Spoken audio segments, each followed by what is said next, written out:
After the touchdown, Cook now to kick this one away. Austin elects to bring this out of the end zone. And in hindsight, probably should have taken a knee as he only gets this out to the 16-yard line.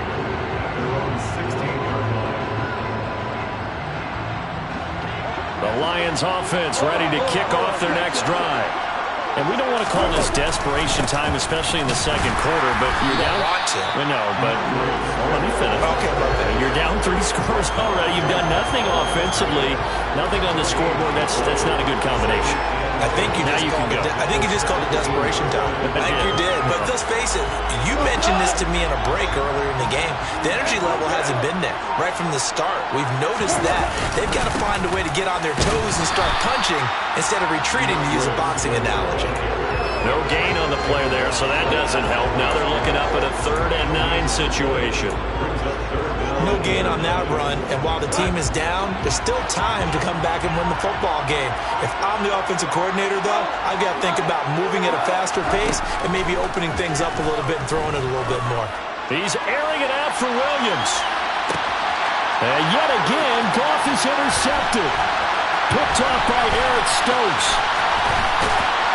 And the Jaguars will have solid field position here as they take over at their 45-yard line. Oh, this is just crazy. He's got 3 interceptions, Charles, and we haven't even departed the first half of this ballgame. I think if you're looking at the stats right now, you're saying, all right, who's the leading receiver? Well, can you flip it around and say that maybe he is and could be for the game the way that things are going right now? I think if it's him, he wants to be on the field at all times. 41 yards rushing for him now to this point.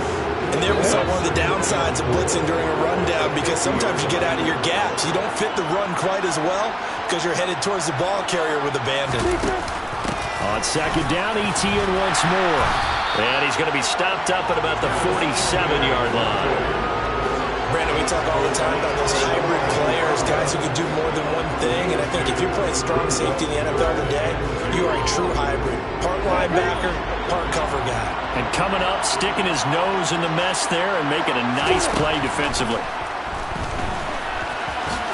And Lawrence going to smartly hit the deck here as he is able to pick up the first down in the process. Give him 7 on the tuck and run, and it'll get him a new set of downs.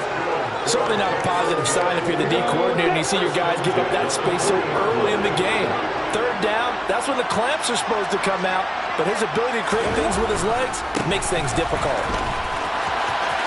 And some room to work. He's going to go out of bounds, but he takes this one down just shy of the 20. That good for 19 and a first down. How many times do we say in this game that speed kills, and it does it in so many different ways? In this case, you got a back who's quick and shifty, can make moves, make people miss, but also gets to and through.